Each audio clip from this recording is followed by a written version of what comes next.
চট্টগ্রামের রিয়াজউদ্দিন বাজারে মধ্যরাতে একটি মার্কেটে অগ্নিকাণ্ডে প্রাণ গেছে ৩ জনের। ধোঁয়ায় অসুস্থ হয়ে পড়েন বেশ কয়েকজন।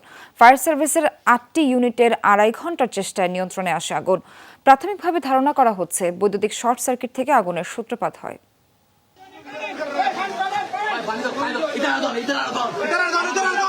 গভীর রাত, দোকান বন্ধ করে সবেমাত্র ঘুমাতে যান মার্কেটের বেশিরভাগ ব্যবসায়ী কর্মচারী। কিন্তু অগ্নিকাণ্ডের খবরে আবারও ছুটে আসেন নগরীর রিয়াজউদ্দিন বাজারে। নিজ চোখে আগুনে পুড়তে দেখেন পুরো দোকান। বাঁচানোর মতো নেই অবশিষ্ট কিছুই।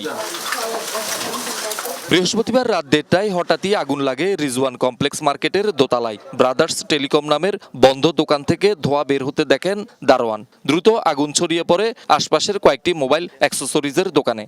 দোকানে শাটার বন্ধ ছিল। শাটার বন্ধ যাওয়াতে মালিক সবাইকে ফোন দিছি, আগুন দেখা যাচ্ছে তাড়াতাড়ি আসো।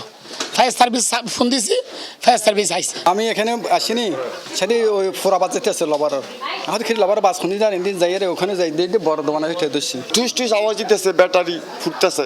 আমি তো তাড়াতাড়ি মানুষের বলতেছিল ভাই আগুন লাগছে, তাড়াতাড়ি আপনারা আইয়েন। আমরা হঠাৎ এরকম যে একটা আগুন লেগে আমাদের এইভাবে সবকিছু পরিচয় হয়ে যাবে আমরা কল্পনাও করি না। এটা খবর পেয়ে ফায়ার সার্ভিসের ৮টি ইউনিট আগুন নেভানোর কাজ শুরু করে। তবে আগুন ও ধোঁয়ার তীব্রতায় বেগ পেতে হয় তাদের। ২.৫ ঘণ্টার চেষ্টায় নিয়ন্ত্রণে আসে আগুন। মার্কেটের ৫ তলায় রাত্রি যাপন করা ৩ দোকান কর্মচারীর মরদেহ উদ্ধার করা হয়। ধোঁয়ার কারণে অসুস্থ হয়ে পড়েন এক নারী সহ কয়েকজন।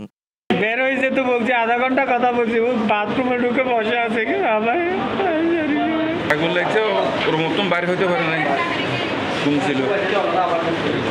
দুজন খুব মারাত্মকভাবে আহত হয়েছে। এখন রাত ১:৩০টার পর তো ঠিক ৪টা পর্যন্ত এখন অরাজক অবস্থা আর বাজারে থেকে।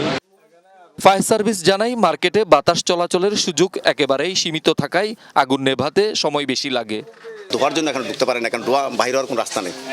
আমাদের লোকজন আমরাও অনেকটা হতাহত হয়েছি, হতাহত দোমায় এফেক্টেড হয়েছে আর কি।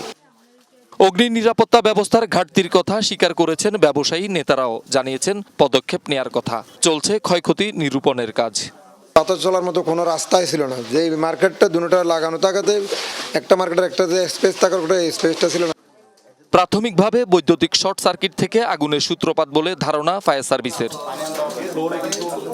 শহীদুল সুমন, যমুনা নিউজ, চট্টগ্রাম।